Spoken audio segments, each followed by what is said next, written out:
I've had 3 beers, so I'm going to need to stay at your house for a while. Are you telling the listener? No, I'm telling you. Oh, okay. The mic is just easier to talk to. I don't like looking people in the eyes. I know. It's a social anxiety thing. Yeah. I think it's an autism thing as well. My psych thinks I'm on the spectrum. So do I.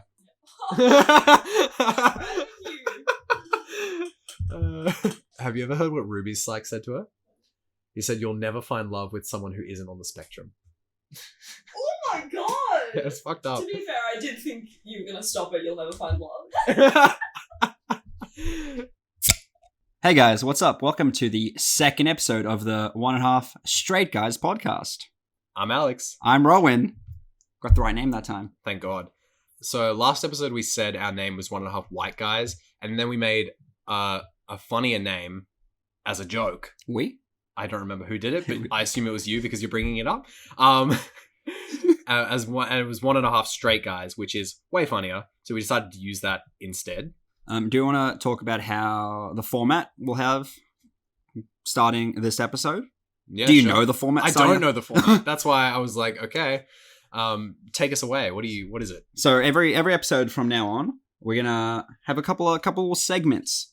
The one we're in right now is in my notes I just called it Talking Shit, and we're just gonna be talking about just shit, conversation, stuff that happened the week that we think is interesting, just free therapy. With 2 people not qualified to be therapists. Just really forcefully trying to be funny for like 30 minutes. Yeah.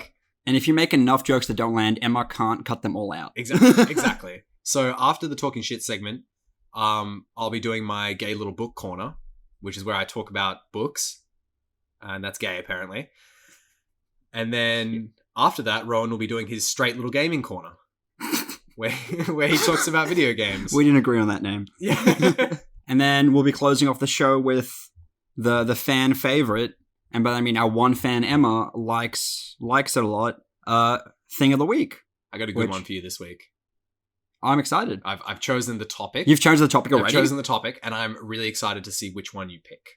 Fuck yeah, I'm excited. So you have to wait till the end of the episode to find that out. I'm getting the listeners in. I'm getting them hooked. You're getting them invested. Exactly. Every good podcast needs a mystery. I had a moment at work yesterday, and I hate that I'm in the place in life now where if something happens to me, my brain goes, oh, this is a great podcast moment. Oh, God. It's the second episode. So, IT guy to school. This time of year is hell because we're like handing out all the laptops to students who were at home over the holidays. But I believe it must have been a younger sister of one of the students picking up a laptop. And I was not ready for this. This fucking 9-year-old kid doesn't go to the school, was just there with a brother while he was picking up a laptop. Just laid into me. Oh, no. It was unexpected. I was just sitting there, handing out a laptop, fucking resetting passwords. And this kid just looked at me and said, "You look like you're literally 150 years old." Holy shit. What the hell? Like unprompted? Like completely unprompted. The only prompting was the kid spent a few minutes roasting the shit out of her brother. Right. I thought you were going to say like the only prompting was like my cane. and my monocle. Oh, because I looked 100. I think my cane is in. I was going different. My grey hair. And she was like laying down on her brother, like fucking destroying him. I can't remember any of the specific roasts.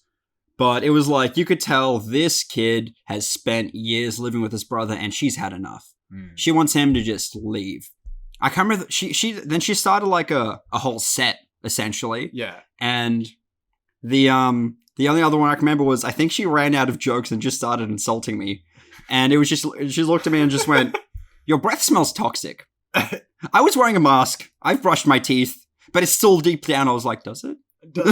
Yeah, whenever a kid says something to you, you really take it to heart because they only know truth. Yeah. Like, they don't lie because lying to them gets them nothing. And, like, for example, my brother, my half-brother, he is, like, 10. And he, one day, came up to me. I was, like, at my dad's house, and my little brother was there, and he came up to me, and he just goes, "Your tattoos are disgusting." And I was like, oh... okay. Like, I didn't know what to say because, like, I can't insult him back. Like, what am I going to say? You're Yeah. short? Literally, what do you say to a kid? Yeah, Like, he's 10. Like, they'll either grow out of it or you're just bullying a child. yeah, literally, you can't retaliate, and I think they know that. Yeah. They know they're in a position of power. Yeah, that's what this 9-year-old kid who had a position of power over me was. She knew this. I was talking to my coworker about it, and yeah, apparently it's just a theme. Kids are just getting really fucking sassy nowadays. He has a 14-year-old cousin who just walks up to him and goes, "What's up, Four Eyes?" You know they've seen it on TV or something. Like, there's a cartoon where they've used that insult, and they've just, like, taken it to heart, and they're like, the next person I see wearing glasses is fucked. Like, I'm gonna get him. And they think it's, like, the funniest thing in the world. And it is, though. Like, It is. It kind of lands. Insults from kids are so much worse. I really want to, like, read my notes and like, trying to segue into, like, the next thing to say. But my notes are fucked. Like, this one just says, Maslow's hierarchy of needs. Laundromat, sex shop, vape shop. What does that mean? I've got one here. Coffee, melt to drink. Flash frozen, not freeze dried. What? I have been obsessed with, this is completely unrelated to anything, but I've been obsessed with those really shitty mobile game ads.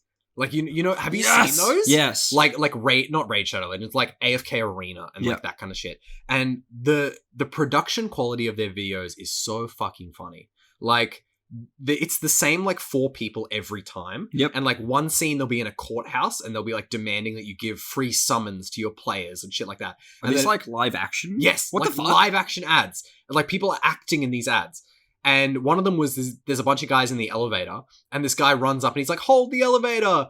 And they look at his phone and he's got like 5 million attack power, and they all laugh at him and they lock him out of the elevator for not having enough attack power. And I lap that shit up. I watch those videos on repeat. I'm a big fan of the Mafia City ones. Have you seen those? Yes! I have that written down because in one of them, there was you like get demoted, and she became a level 1 Raff-Riff, which I don't know what means. Riff-Raff? No, Raff-Riff. Oh, okay. And she was being handed clothes to wash by a sexy nurse for no reason. Like, it wasn't in a hospital. It wasn't in a strip club. Is she was nurse just like a level, a class? Like, if you get a high enough level, you become sexy nurse just automatically? I don't even know. She was just wearing a sexy nurse outfit. And they just have the funniest options. Like, save him, kill him. Like, he's like hanging off an edge, and they're like you can save him or kill him. And then they always pick the wrong one. And it always goes fucking terribly. Whenever you look at mobile game ads, because obviously it's just a strategy they use, they get the player mobile game ads to be as shit as possible, so you get frustrated and go, I can do better. Yeah. And download it. I think my favorite one out of any mobile game ad I've seen is, and I promise this is funny, there was a couple, it's like a zombie game. It was like a State of Survival or some shit.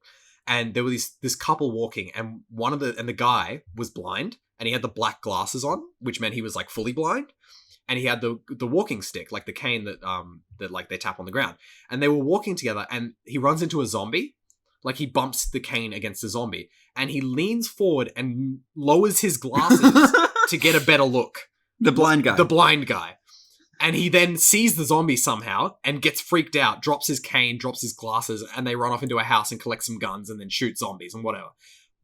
But he's just not blind anymore? Maybe it's like the blind guy aesthetic. Yeah, he's like lying to be blind. Like, I would do that. I would to get like better parking, I would get out of my car wearing black glasses and a cane and just walk into the shops like that. But I would still like look around and like get my groceries like normal. And if anyone challenged me on it, what are they going to say? Oh, you're not actually blind. Prove it. What are you going to do? How do you prove you're blind? Exactly. Like, how many fingers am I holding up? I don't know. Fuck. You got me. I'll talk about this more in the Rowan Straight Little Games Corner segment, because that's what we've chosen to call it. Both of us mutually. Wait. How about Rowan's Alpha Male Chad Corner? Yeah, I exactly. call myself.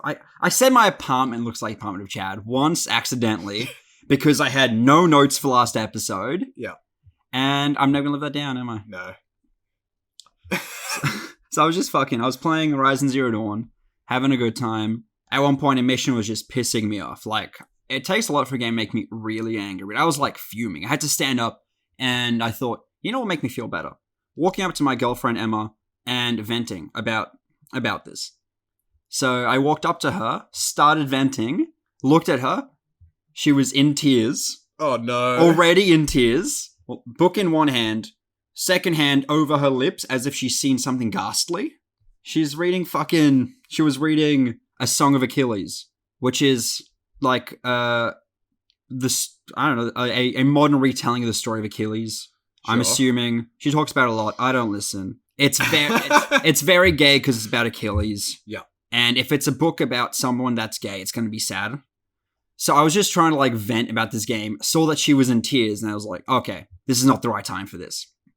So I thought, what's going to cheer her up? So I started making some meatballs, because meatballs pretty time intensive. You have to take mince, make it into balls, spice it, not in that order.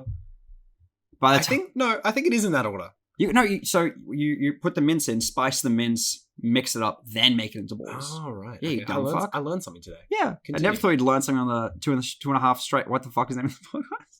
I don't even know. Two and a half straight guys. I couldn't even. 1.5. Are you coming? One. Wait, who's the half? Yeah. If I'm coming out. Welcome to our podcast, Two Gay Guys. I actually, sorry to interrupt, but I told someone at work about this podcast, and then I remembered that I called myself gay 4 times in the first 20 minutes, and I will either get bullied, like hate crimed, or they'll just think I'm gay for like fully gay. Yeah. And I want to point out that I'm bisexual. I do still like women. Yeah, hence the half straight. Yeah, hence the half straight part of the name. This is also just in case my dad listens. But hey, Dad, I would fuck a woman. Yeah, hey Dad, I fuck women sometimes. Well, actually, I only fuck women now. One woman. I only fuck one woman. Charlotte, if you're listening to this, I'm so sorry.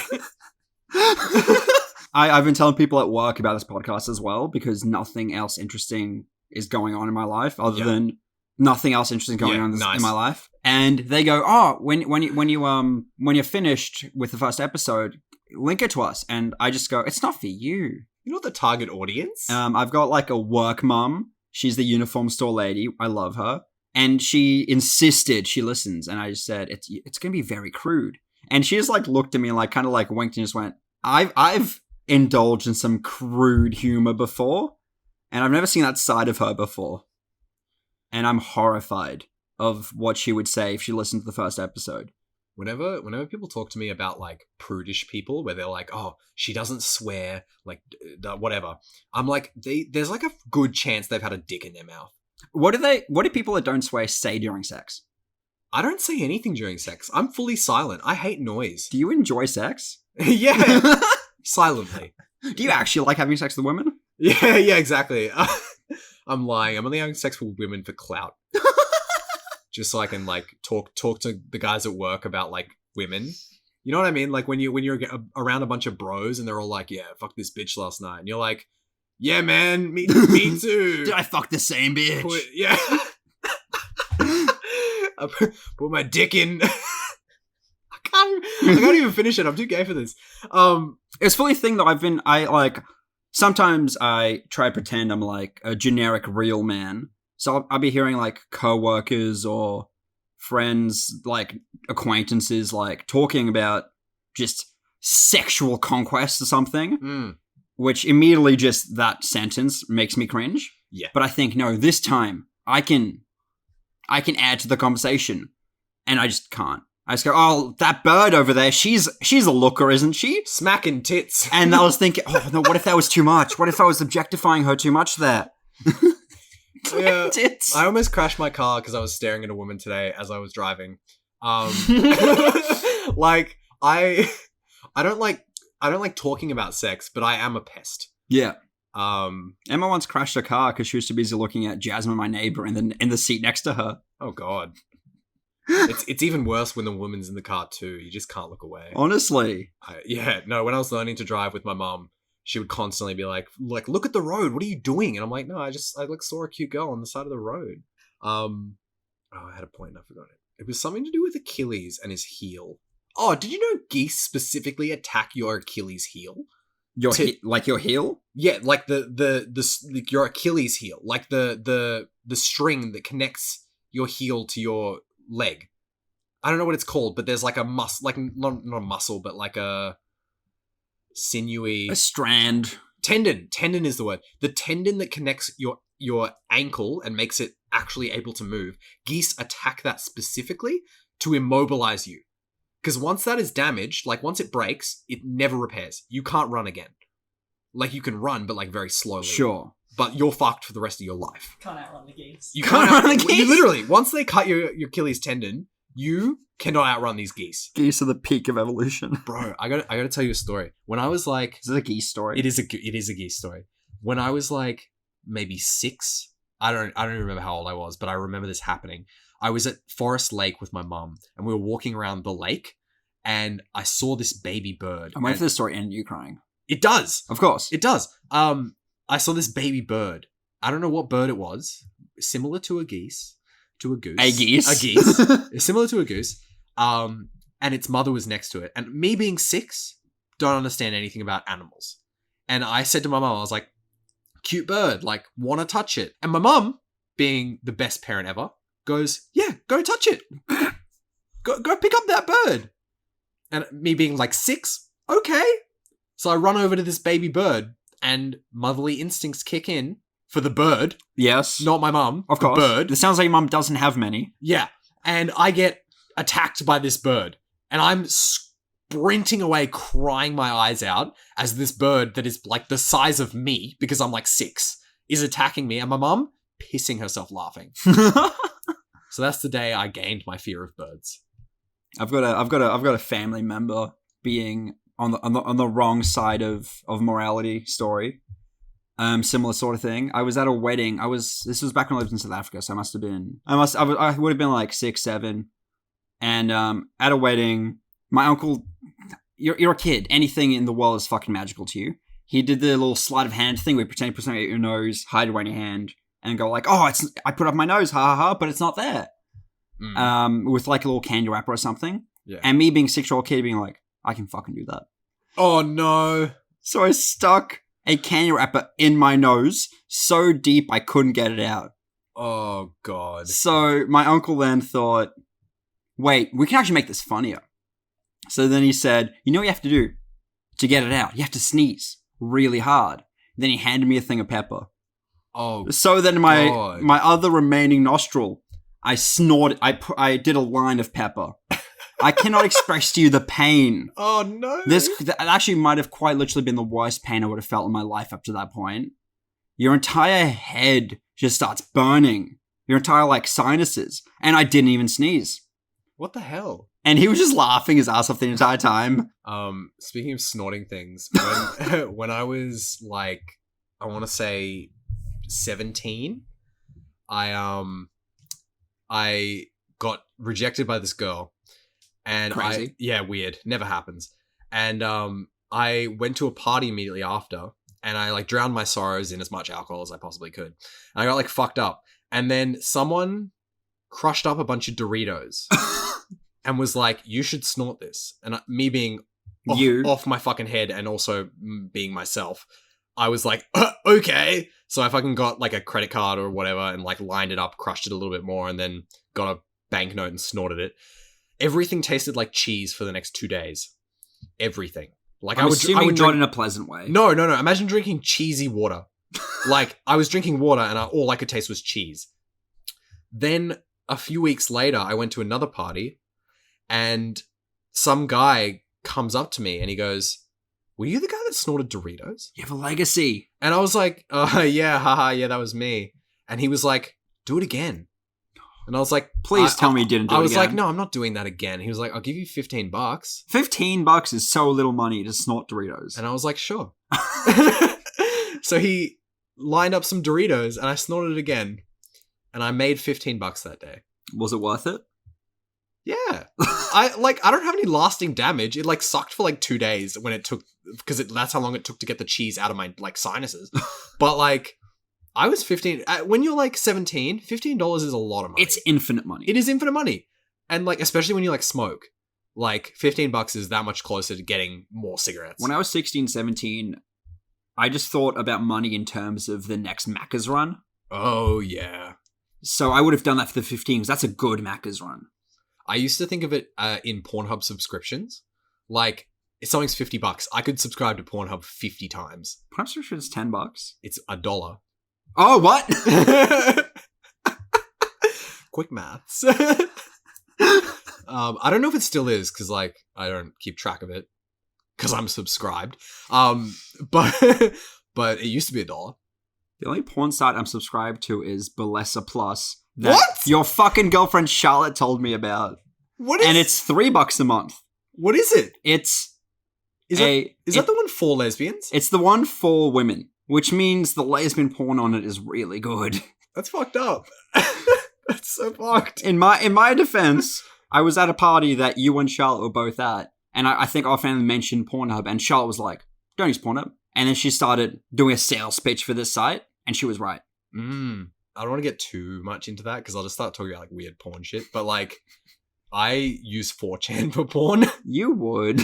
It's good. I was talking to Charlotte last night because she watched a TikTok where this guy was like, "Women, if you have body hair, that's disgusting." Like, Is that fucking Isaac Butterfield? Yes, it was. And she was just watching that video, and I was in the background, and I was like, "Hey, babe, if you go on 4chan at any given time, there's at least 6 threads specifically dedicated to women with body hair.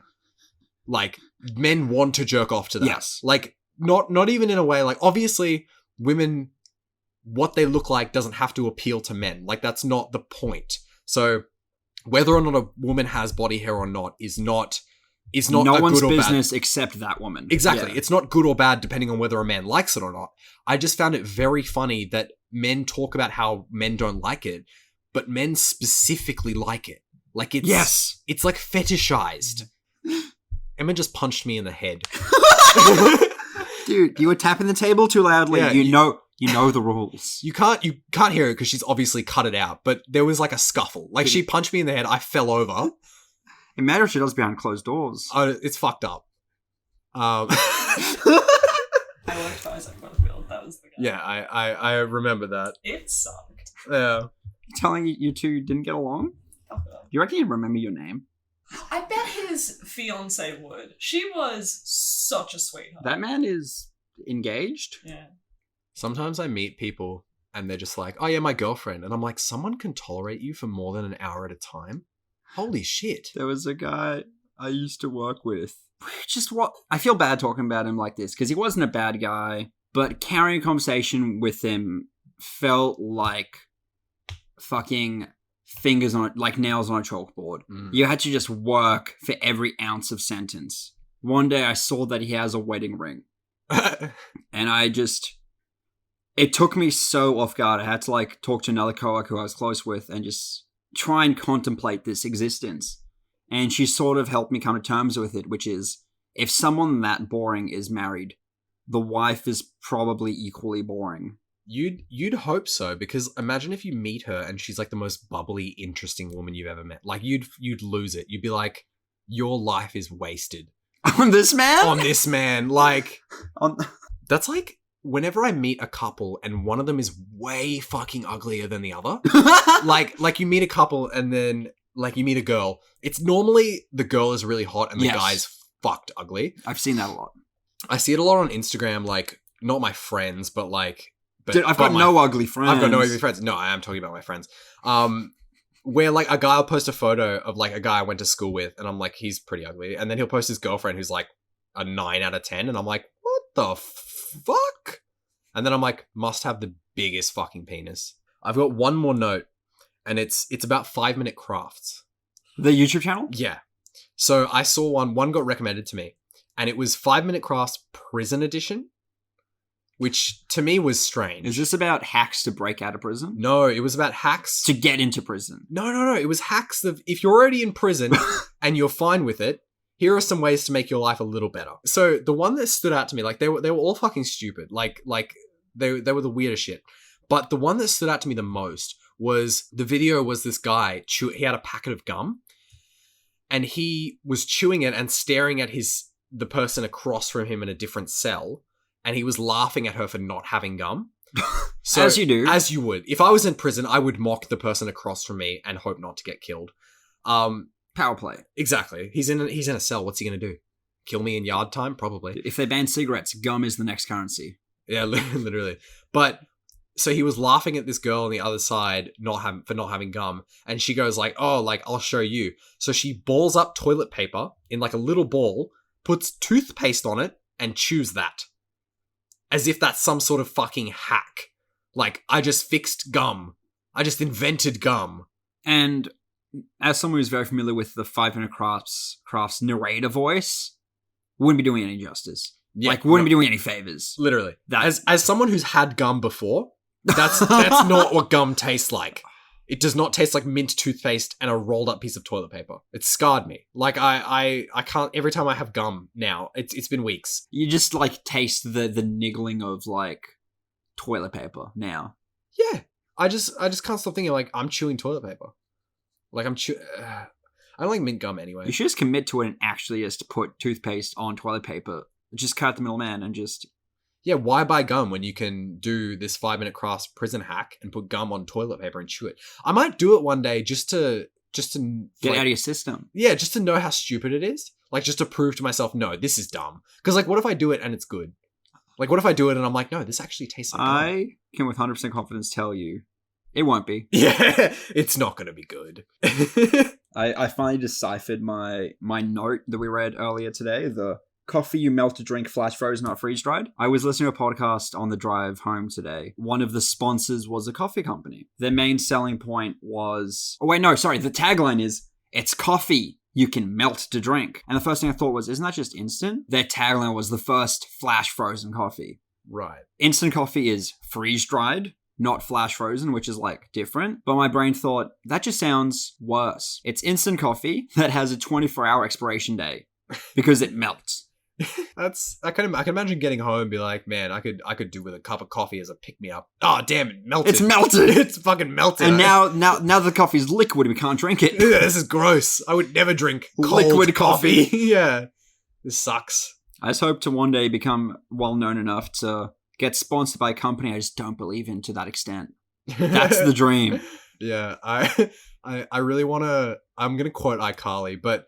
I really want to... It's bound to happen eventually. Yeah. In iCarly, they get sponsored by a footwear brand. The product that they... You're telling me in this Nickelodeon sitcom, there's an episode dedicated to feet? Oh, crazy. That is absolutely crazy. Dan Schneider, eat your heart out.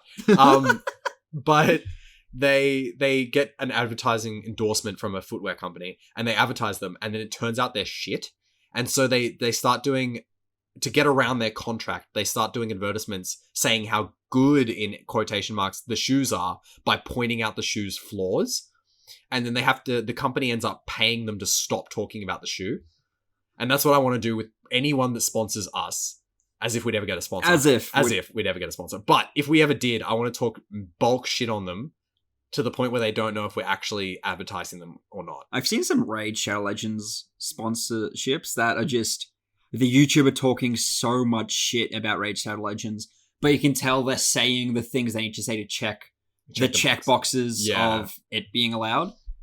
And Raid, surely they're sponsoring some YouTubers now that they just don't check every video. Yeah, like you have, like it'll say in the stipulations, you must say Raid Shadow Legends is good, exactly. And you're like, sure, Raid Shadow Legends is good at being shit. Yeah, exactly, fully.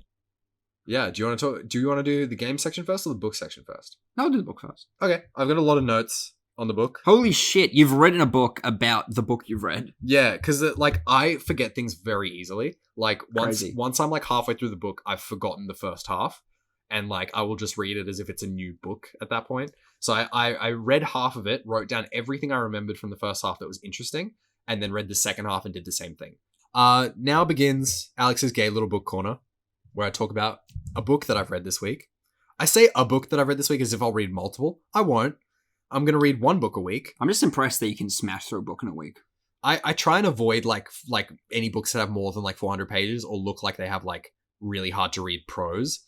Like I just avoid any smart looking books, but which sucks because Charlotte recommends me like smart looking books. And I'm like, I'm too stupid for that. Yeah, I'm dumb as fuck. I'm not reading that. She did promise though that she recommended me a book this week. And she said, if you read this one and you don't like it, I'll never recommend you a book again. That's a big bonus. Yeah. Because she recommended me Jasper Jones. And I was like, yeah, it's all right. Like, it wasn't insane. Like, but it was fine. Yeah, actually, yeah. It was good. Like, I liked it, but like not worthy of a recommendation, I think. Emma, cut this out. Charlotte, I'm so sorry. Okay, so the book I want to talk about this week is called Nothing to See Here, and it's by Kevin Wilson. And a quick synopsis of it is that this woman, Lillian, gets a letter from her old friend Madison, and Madison has a job for her, and the job is to take care of 2 kids, her husband's kids from a previous marriage. But the problem is these 2 kids, twins, spontaneously combust. Like, they just catch on fire randomly. Of course. And someone needs to take care of them. So Madison has asked... So they survived. Yeah, they live. They spontaneously combust, but they don't get harmed by the fire at all. Only their clothes. And it happens like when they're like agitated or upset or like whatever. And so Madison, not their mother, because it's, yeah, blah, blah, she needs someone to take care of these kids because Jasper, the actual dad of these kids, is a politician and he needs like secrecy. He can't just like have people take care of, like, he can't involve the government or anything like that. He can't have the public know that his children exploded. Yeah, literally. It'd be too weird.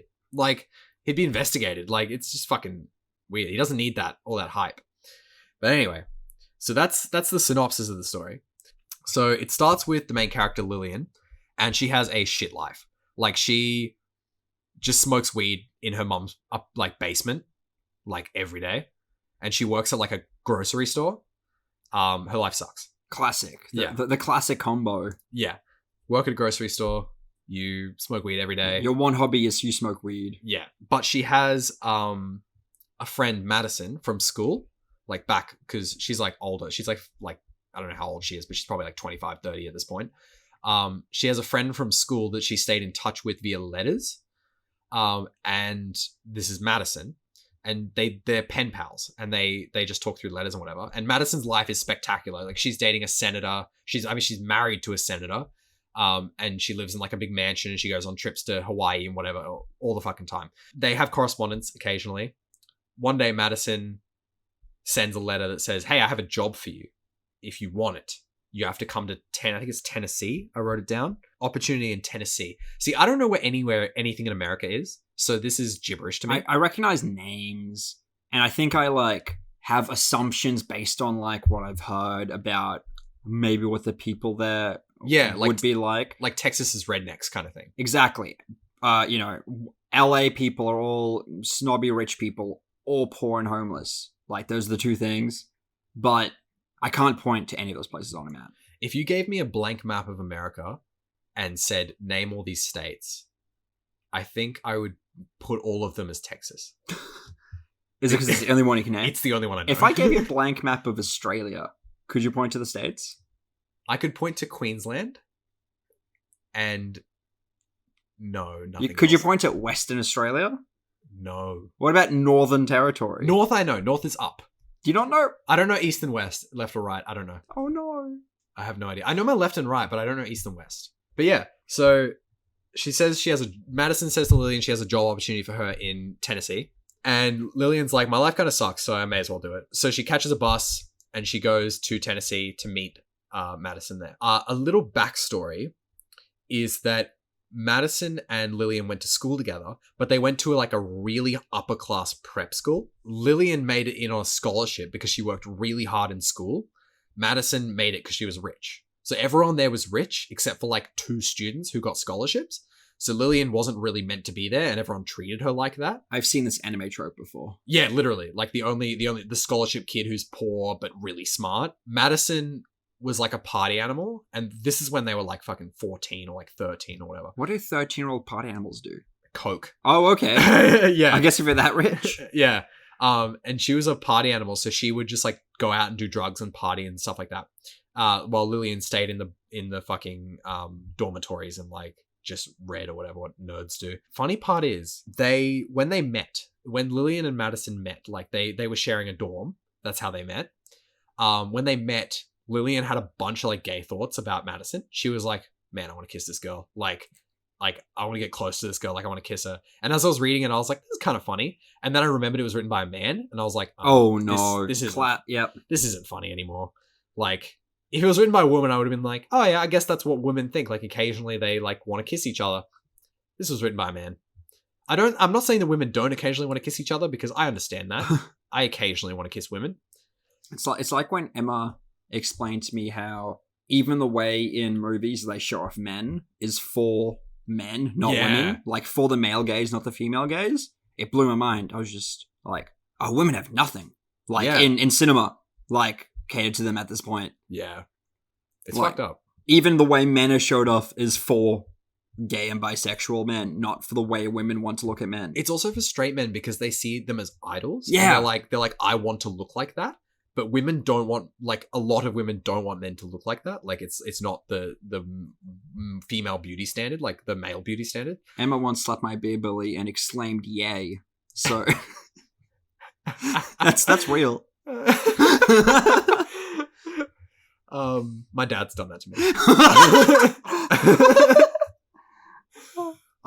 Anyway, so she had like gay thoughts about Madison, and they like would sleep in the same bed together, like a bunch, but like in a platonic way. Apparently that's just a thing women do, though. I've heard, yeah. I've slept in beds with women platonically without them knowing.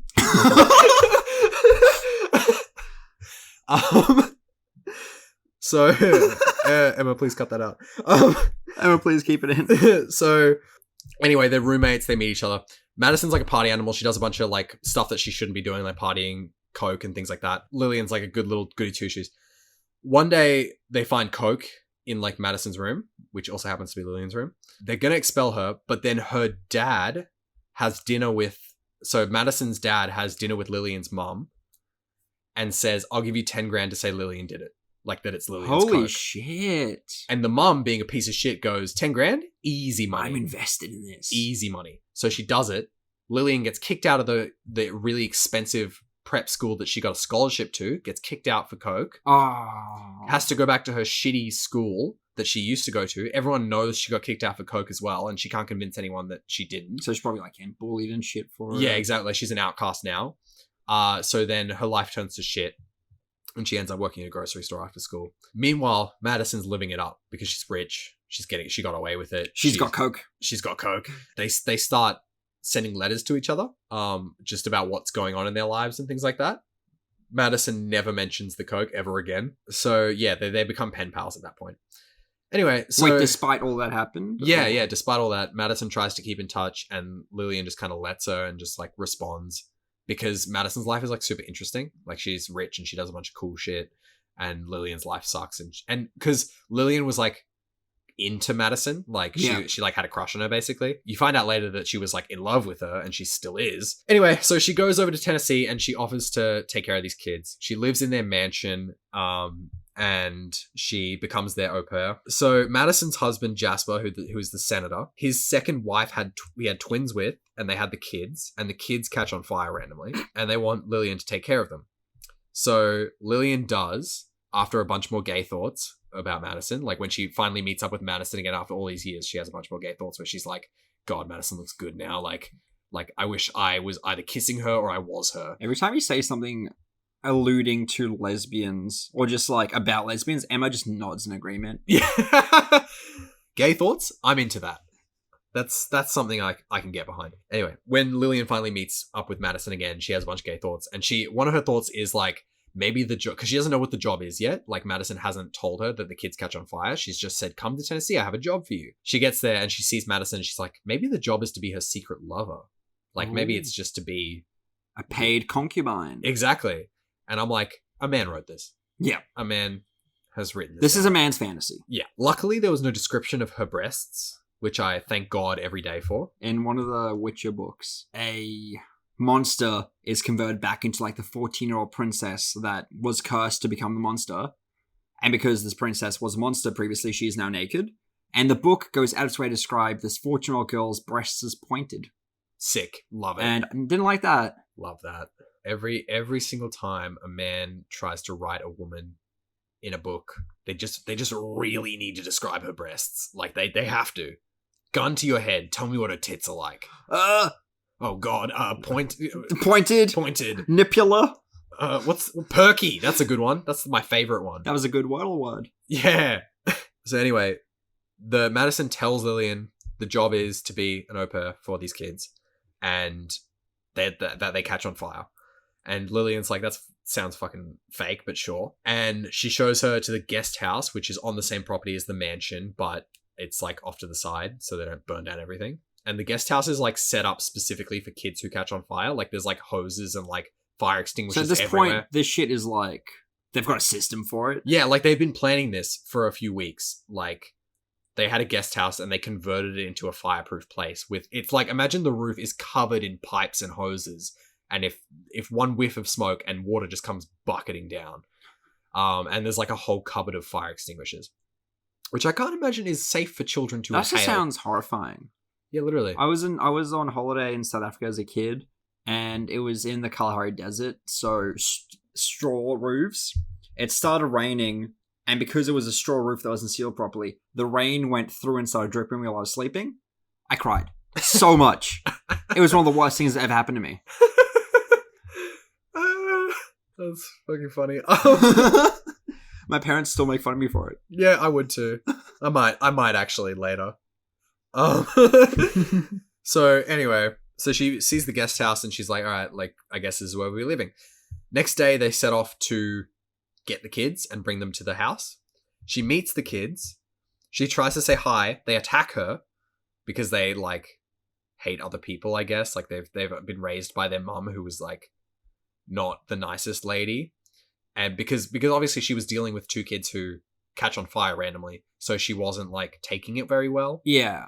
It was a bit hard on her, you know? Yeah, it was a little bit hard on her. So she wasn't the nicest parent. And the dad, obviously Jasper, fucked off and married some other woman and left her to take care of two kids. Of the exploding children. Yeah, left her to take care of the little pop rocks. You've been thinking about that one for a while. Yeah, and so yeah, she's not doing the best. So she died is what caused the kids to need to come to Jasper and be taken care of. Turns out she killed herself so she didn't have to deal with the kids. Which, like, if your kids explode, I can't blame you. Kids are hard enough to deal with. Like, and if they start exploding, it's, you know what? Yeah, I'm not paying for new clothes every time you get agitated. Clothes are fucking expensive. They are. Children's clothes especially, unless you go to TK Maxx, which we are sponsored by. Emma's gonna have to cut that out. Anyway, she meets the kids, they attack her, they catch on fire, but they're in a pool, so it's fine. They spend most of their time in pools because they catch on fire, and that's like the safest way to deal with it. It's just literally the best place to spontaneously combust. Exactly. Either the pool or the shower. Like, they just get shoved into a shower every time they, like, start catching on fire. So they take the kids and they take them to the guest house. They live there for a few weeks. Lillian tries to, like, learn about the kids and, like, see what triggers them and, like, try and calm them down. So she, like... What triggers them? Emotionally triggers the fire. Triggers the fire. Sure. So she finds out that it's when they get, like, agitated. So, like, any heightened negative emotion. Like, happy emotions don't do it. It's just negative emotions. She teaches them breathing exercises and they do yoga over the course of a few weeks. And they, like, learn to, like, kind of control themselves a little bit. And at this point, you can very, very obviously see what the end of the book is going to be like. Because she's creating a much better bond with these kids than their actual parents. Yeah, of course. So you know that eventually... she's gonna have to take care of these kids forever. Like the mother just won't be able to do it or wouldn't want to do it. Exactly. Like the kids aren't gonna trust the mum and dad enough to take care of them anymore, so they're just gonna want to be raised by this woman. And like that's very obvious from like halfway through the book. You're like, she's just gonna end up with these kids because she's making them like her too much. Like they become like dependent on her because the actual parents are like rich snobs who like don't like take care of their kids at all. Jasper and Madison, like the senator and the pen pal of Lillian, they have their own kid, Timothy, and he's just a normal kid, right? And they've been raising Timothy with like just on their own, like a normal child. Doesn't explode. Doesn't explode. He's not a pop rock. And there's a really funny scene where the kids are playing in the pool next to the guest house and the mansion is like hundreds of meters away, and Lillian looks up and she sees Timothy, the like fucking 4-year-old kid, staring at them through opera glasses, like, you know, the binoculars telescope on a stick. Oh no. And he's staring at them out the window from like the 3rd floor on this mansion through opera glasses. And Lillian's like, that's fucking weird. It would be weird enough if they were normal binoculars. Yeah. But if it's opera glasses, it's somehow just way weirder. It is. It's like the snobby version of being a peeping Tom. Yeah. And like, I just laughed my ass You're off like a when peeping I read that. Charles. Yeah, a peeping Timothy. Rich people are wild. They spend ages like learning from Lillian and like learning to control themselves and that kind of thing. One of the methods they use to keep the kids like under control is they buy like 15 gallons of this stunt gel, and actors put it on before a scene with pyrotechnics. So they don't get burnt. So they don't get burnt. And they were like, if we put it on the kids, the fire won't be as strong. That makes no sense. Yeah, I don't Within get the confines of this universe, I think that makes no sense. Yeah, I don't get The it. Like, kids who already don't get burnt will get less burnt. So Well- surely the fire will be less strong, right? I guess the idea is to not burn the things around them as much, but even then, the fire's coming from them. So, Yeah. like, it doesn't make sense. Point is, first time the main character sees it, Lillian, she says, that looks like cum. Oh, okay. Yeah. And I read that and I was like, oh, I guess. I guess that paints a mental image in my mind. Now we know exactly what it looks like. Now I know what it looks like. It looks like a very small amount of white liquid. The load lax. So Lillian's creating like a better relationship with these kids than Jasper and Madison, her actual parents, ever could. Jasper, the senator, gets offered the job of Secretary of State, and he takes it. And as he's getting sworn in on live TV in like Washington DC or wherever the fuck they do this shit, Timothy, who's there in Madison's arms, bursts into flames. Oh shit, that's a new flame boy. Yeah, and they're like, oh shit. And they like cut the cameras and they run off into... They like pat him down and get the fire off him and then run him into a car and like drive off. Madison immediately calls everyone and says, oh, his shirt was like fucking too starchy or some shit and caught like someone sparked next to it, it caught on fire. Like nothing to worry about, blah, blah, blah. So she covers it up really well. But they get home and they have a huge argument about what they're going to do. And Jasper threatens to send the kids to like reform school, like basically a rehab or like an academy for like troubled children. How do you reform someone who's spontaneously combusting? I don't know. He's just like pulling shit out of his ass at this point. He's like, I don't know what to do with these kids. I don't want to fucking deal with them. And now Let's make someone else deal with them. Yeah, my normal son is like this as well. Fuck this. Dude, my normal son's not normal anymore. I thought I loved him. Yeah, kid, the twins, like, I forgot to say their names, but I wrote down their names specifically, but it's too far gone at this point, so I'm just going to call them the twins. The twins who catch on fire, while this argument is going on, they just catch on fire and they just start burning shit. Like, just, like, burning the house down. Intentionally or accidentally? Intentionally. Oh, sure. One time while Lillian was asleep, well, like, while Lillian was pretending to be asleep, because the kids slept with Lillian, like, in the same bed because they were, like, scared or whatever. The kids were talking to each other because they thought Lillian was asleep, and they were like, what do we do if we don't like it here at this new house, at this new mansion? And the other kid was like, we'll burn the whole thing down. Holy shit, okay. And Lillian was like, pretending to be asleep, and she was like, Oh. okay. Anyway, so they just start burning shit down. Eventually, everyone runs out of the house because everything's on fire, and the argument, like, de-escalates. But Lillian... Yeah, a house burning down, probably a bigger immediate threat than the argument. Yeah, but while everyone's, like, worrying about the house, Lillian takes the twins and drives away with them. And she drives back to her mom's place, and she just, like, kind of sets them up in the attic basement where she used to live, and just, like, starts making food, and she's like, I don't know what to do, I'm just gonna fucking make them food and chill here for a little bit. Her mom, being a bitch, calls Jasper and Madison, is like, oh, your kids are here. Madison calls Lillian and says, hey, do you want them? And Lillian's like, what? And Madison's like, do you want to keep them? Like, I don't want to deal with them. Jasper doesn't want to deal with them. Do you want them?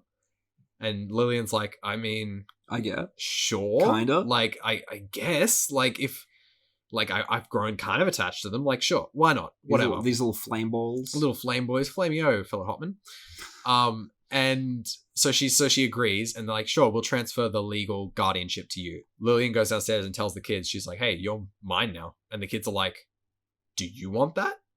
Like, the kids have this, like, weird moment of clarity. Why would anyone want us? Yeah, they're literally, they're not like, yay, they're just like, do you want that? And Lillian's like, she pauses for a moment, and she's like, yeah, I do. And the kids are like, okay, sweet.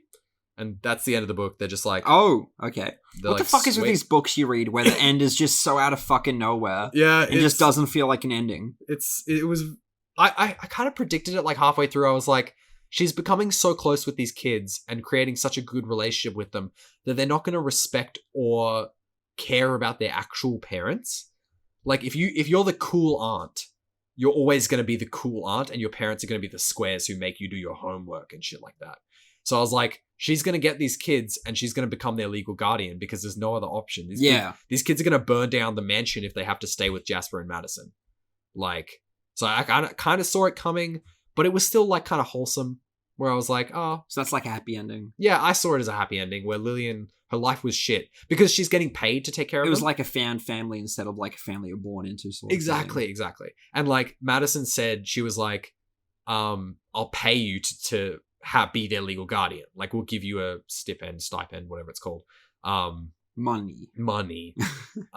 So I would say that is a happy ending. Sure. The kids get to stay with someone who cares about them, someone whose life was shit now gets to not have to work anymore and just take care of kids that she likes. Book never like reveals why they combust. It's Not just at all. like a thing. There is they at one point in the book they go to a doctor, but he's the family's private physician and he's been out of practice for like 10 years, and they go to him and he's like, "Yep, you're demons."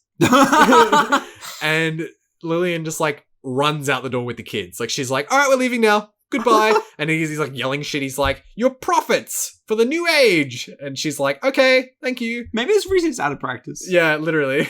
I liked it, like, as a book. It was interesting. It was funny. Like, the writing was actually, like, really, like, punchy. It And was like intentionally witty. yeah, it was very witty. That was a good word for it. Where, like, it wasn't focusing too hard on trying to be smart or, like, trying to be prosy or, like, just, like, it was just saying what the character felt and, like, describing situations as is. And it felt like natural. It kept my attention really well, and I wanted to keep reading and like find out what happened next because it was super interesting. Last quarter sort of lost me a bit because I was like, I can kind of guess where this is going, and like the only interesting thing that is happening right now is that the new kid's caught on fire. The intrigue is gone. Yeah, the intrigue is gone. Like, yeah, they catch on fire. I'm over it now. Like, it's not interesting anymore. Like, I already know. Yeah, the kids blow up. I get it. Yeah, I get it. These children just spontaneously combust. Tell us something new. But yeah, overall good book. And thus concludes Alex's gay little book corner. I hate that name. Which means I have to introduce Rowan's straight little games corner. What the fuck are we calling it? I think that's what we're calling it. I think that's what you're calling it. So, I've played 2 games this week, primarily. One is a new one. One is one that I've mostly played years ago. I'm going to start with the new one. Game called... It's a fucking long name. Journey to the Savage Planet. Have you ever heard of this game, Lex? No. Based, I like doing this. Based just on the name, what do you imagine? Journey to the Savage Planet. I assume it's based on like fighting alien monsters, like similar to Monster Hunter style, but like there's less friendliness to it. Like you're always in like a bad place. Like there's always enemies around. Do you know what I mean? Sure. Not that at all. So, damn, it's a game. Imagine like Earth. I'm there. Far future. They've just started sort of going to space, being all spacefaring, trying to find a new planet to colonize. But it's reached the point where there are like multiple companies who are profitably finding ways to like trying to find the new planet. So Earth is yet to find the new Earth, and multiple companies are trying to find a way to like make money by just the quest of like looking for like the next human-friendly planet. So you're a part of a company one of the companies looking for the next like inhabitable planet. You're on a spaceship being sent to one of many like labeled planets that have not been explored before, essentially trying to do enough research to find out, is this habitable or not? So you crash land because there's got to be a crash landing. Classic. The first thing you see after you crash land is the interior of the ship. And Can I just say, one of my biggest fears is getting into a car crash and pissing myself. Like, because it's highly likely. Like, yes. If you get hit by a car, the shock of it will cause you to like piss yourself. If you don't shit yourself. Or shit yourself. Yeah. And I'm terrified of like dying or not dying and being pulled out of a wreck in front of like 20 people who all gathered around, and I'm just covered in piss. I've heard that if you die, you will shit yourself. Yeah, I've seen dogs die. And what the fuck? It's just a hobby of mine.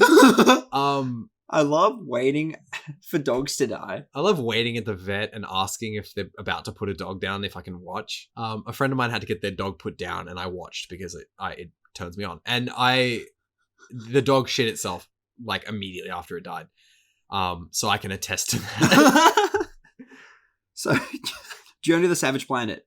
You crash land, and then the first thing you see on the ship is not like the bed you wake up from. The first thing you notice is there's a fucking TV just in the ship. First thing you see on this TV is it's a live action video, so video recorded in this game by like an actual camera, and it has the same energy as you would have seen like training videos when you like worked in retail, right? Yes. Same energy as that, but imagine if it was like from the 80s when there was like no self-awareness. Oh no. Yeah, that. So Okay. You're told essentially in this like live action like, why are you here, haha thing? You've been sent on a quest to explore the planets, extract all the data, and find out if it's habitable. But because of budget cuts, you have literally nothing with you. But we like gave you 3 printers so you can like scavenge things and maybe make equipment, ha ha ha. From that point, you immediately realize like, oh, this game is like very like a big like capitalism satire sort of thing. Just as you're like trying to like be like, is this all like just like maybe like a big old like capitalism is bad thing? You see the next video that plays on the TV and it's just like an in-universe ad for this thing called Grob. It's called Grob. And it's just this purple sludge that they advertise as having every texture of every food ever and every taste of every food ever at the same time.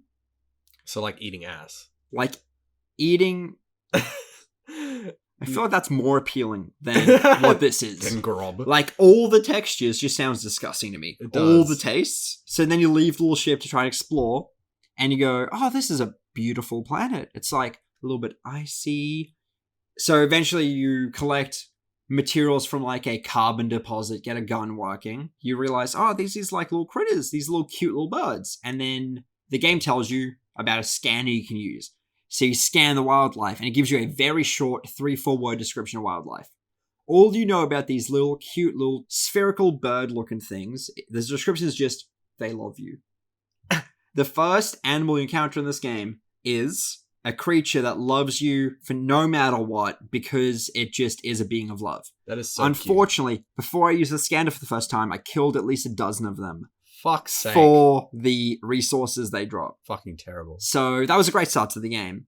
And as you keep exploring, you find eventually you will die. You find out this game has death included in the plot. It's not like other games where if you die, you restart at a checkpoint that pretend never happened. In this game, death is a part of the universe.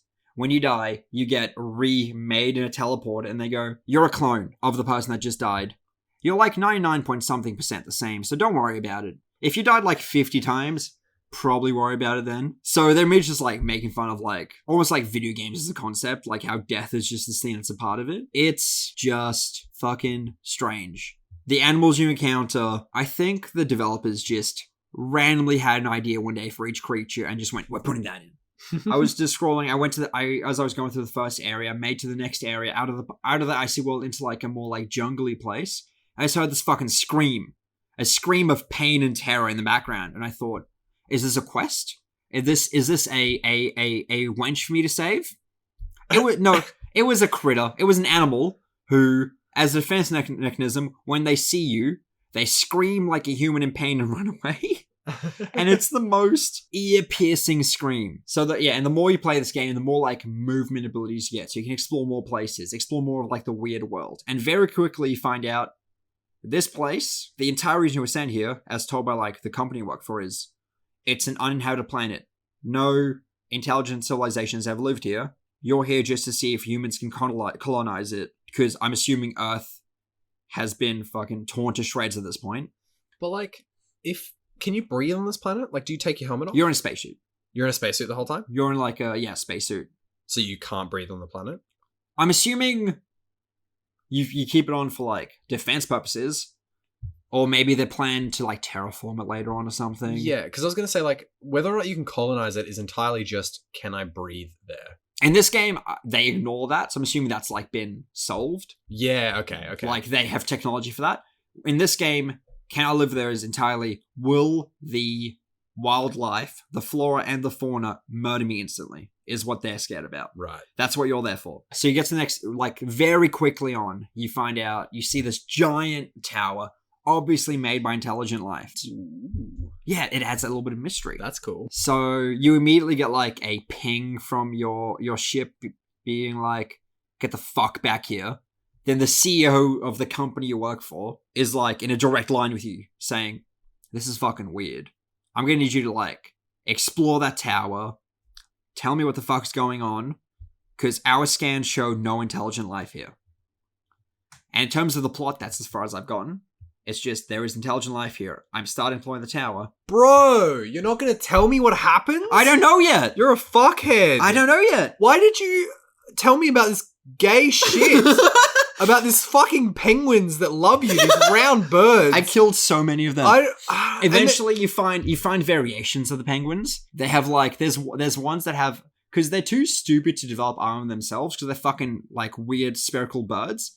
There's ones that have had just, like, amber from trees drip on them, and it's just hardened over time. So they just have, like, amber armor, and each little subspecies of it has the same variation of they love you. I just can't believe you told me about all this. Got me so invested. Got me interested, like, piqued my interest to the point where I was like, man, this actually is really good. And then you just stopped. Yes, because I don't know yet. I'm still learning who built these things. Please tell me next week. If I play enough by next week to know myself, I will let you know. Fuck's sake. I've got the other game I'm playing this week, Horizon Zero Dawn. Have you heard of Horizon Zero Dawn? Yes. Yeah, everyone's heard of Horizon Zero. It has a much easier mystery. So, do you know, like, the premise of it? No, I don't. Essentially, you live in a world. You initially presume it's not Earth. It's just a place that doesn't exist. Like, sort of sci-fi, fantasy-ish place that doesn't exist. Very tribal. Like, you've got spears, you've got bows, nothing more, nothing else. But instead of giant beasts, there's robots. Right. But these people talk about these machines like they are these animals that have been around forever.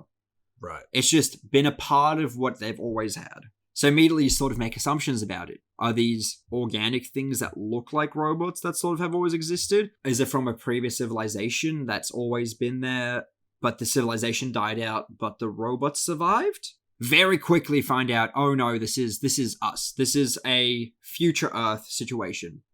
Right. But the way the game tells you, I think, is really interesting. I was just exploring the game. It's a very stealth-oriented game. You have to, like, sneak around so you can get a stealth attack on these fucking giant robots, because they're giant robots. You can't just kill them with an arrow to the eye, except for the ones you can. And you have to, like, find the weak points. So it's very, like... Don't say Dark Soulsy. It's very attack-oriented. It's very not Dark Souls. Okay, good. It's very attack of opportunity. Yeah. Wait for them to get in the right spot, shoot them in a weak point, they see you, run away, hide, find another, like, attack opportunity. You start noticing, like, things. I picked up an item. It was called, like, Ancient Chimes. Picked up another item. It was called Ancient Wreath. Then you look at the icon for, like, Ancient Chimes, and it's just, like, modern-ass, like, keys. Oh, right. Ancient Wreath is just a pearl bracelet. So that's when we find out, oh, these are normal us humanity who have died out. Before they died out, they made these robots, I guess, who are just on Earth now, and the robots have outlasted humanity. Right. So where did you come from? Where?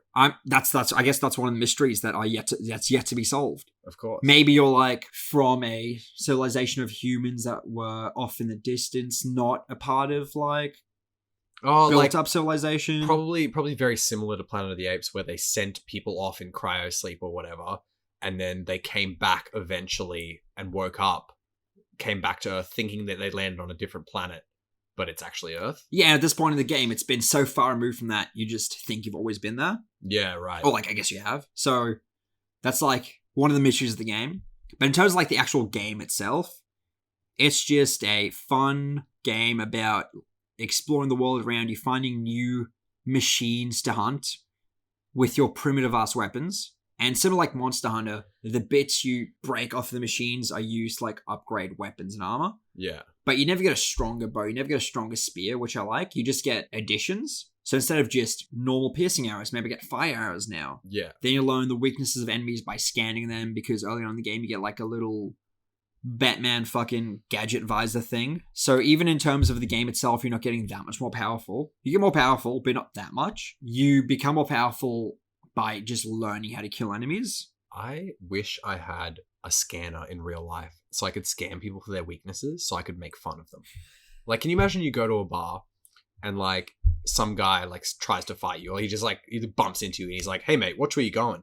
And you scan him and he's like, Really small balls. "Yeah, father left when 6." And you're like, "Hey mate, where's your dad?"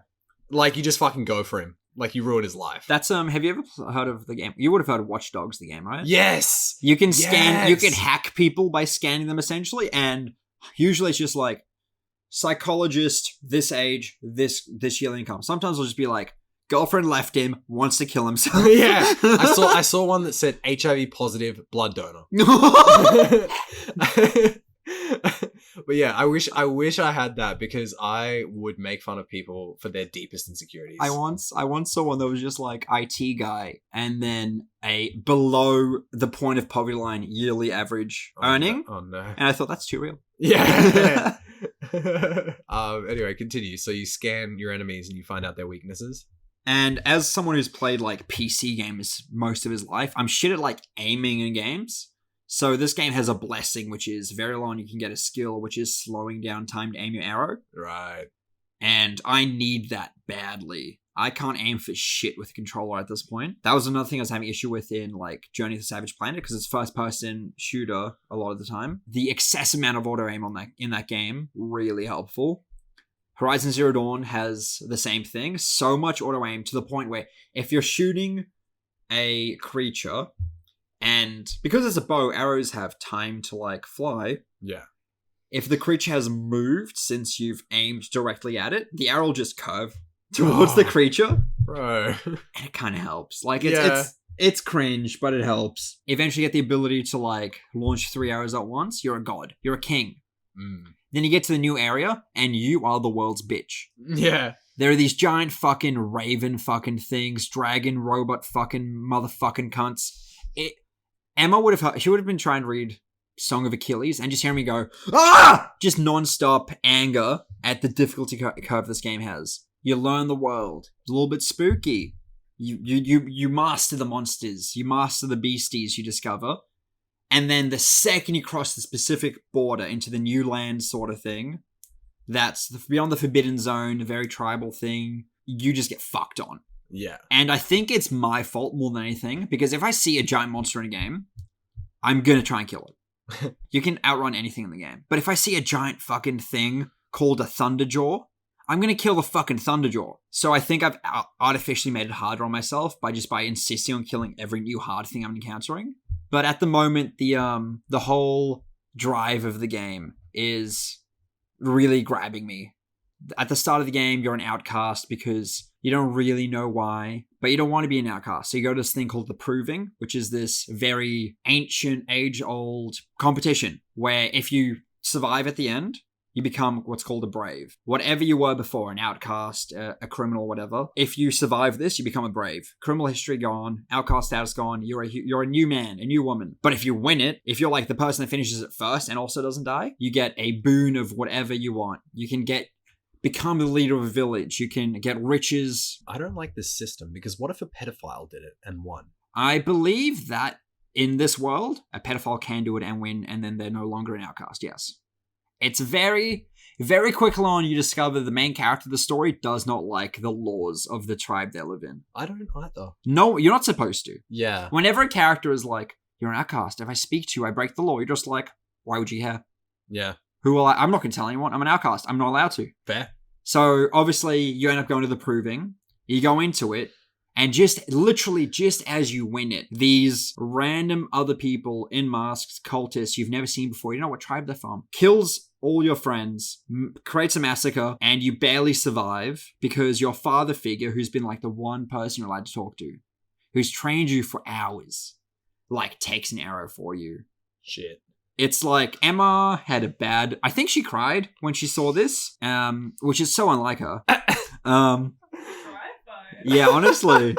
So you see your father figure take a fucking arrow for you, you survive, and then the rest of the game you're just like, revenge. The rest of the game for like 5-10 hours is almost like a big old road trip trying to get to this place. And I've just sort of gotten to that place. Yeah. So yeah, 2 games this week where both like big old mystery behind it, both like really, I think like compelling, just like moment to moment gameplay, which is sort of I fuck with. For me to like play games nowadays, because obviously I have so little time, I need a game that feels good to play.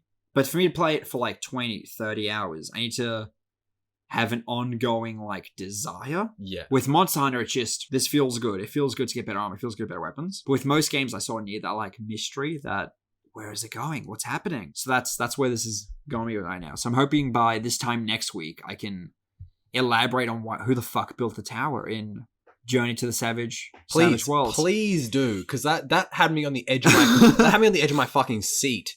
And then you were just like, and I don't know what happened after that. And I was like, fuck you. The fun thing is, you read the entire book before you talk about it. So I get on the edge of my seat, and then I get the ending. Yeah. You don't get the ending. I jerk you off, and I make you come. Dude, I edge you. You let me come. It sucks.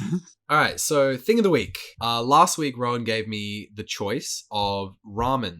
Like, what my favorite... Instant noodles. Yeah, what my favorite instant noodle brand is. And I chose something called Shin Cup. I don't know what it's actually called. I'm assuming whenever you buy it, you just looked at the label and bought it based on that. And this is the first time you've ever read the name of it. Correct. I don't speak Korean.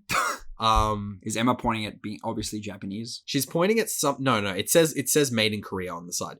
She's pointing to the word Jewish. Yeah. Emma just showed me the word Jewish with a question mark after it. And I don't understand what that means. No, she pointed to a word written on it that might be the name of it, but I'm not going to pronounce it because I'm afraid of pronouncing it wrong. I'm going to call it Shin Cup. It says Shin Cup on it. It's red with black accents on it. I chose this one, and I let Rowan taste this tonight for dinner. What did you think? So the way you made it sound was it would be painfully spicy, but in a really nice way. I'm like fucked when it comes to spice. I'll eat really spicy food and tear up a little bit, be in pain, but like enjoy it a bit. I've had dishes that I literally can't taste the spice in, that has been too spicy for Emma to eat. So I actually was a little bit underwhelmed by the spice level of this, but I enjoyed the taste. The chili tastes good. It's not just the taste of spice. Yeah. We added some curry chicken. We added some shallots. I really enjoyed it. Yeah, no, I didn't know about them until Charlotte showed them to me. And for me, they were very spicy. Like, I talked up how spicy they were because when I ate them first, I was like, fuck, this is spicy. But I think looking back now, it was just because I ate them immediately after they were, like, put in boiling water. So it was just very hot in general. I still think they're spicy, but I don't think they're, like, the spiciest thing on the planet. So, now that we've talked about what I chose for Thing of the Week, I'm going to tell you what you're going to be choosing for next week. I'm very excited. So you're going to be telling me your favorite Flash game.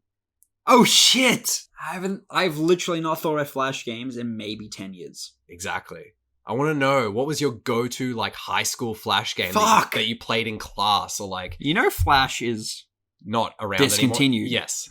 But what was your favorite Flash game? Fuck. I'll see if I can find a playable version of it. Okay, that's a fun one. All right, thanks for listening to the 1.5 Straight Guys podcast. All stunts were done by professionals. Please do not try at home. And we will see you next time. I've been Rowan. I've been Alex. Got my name right.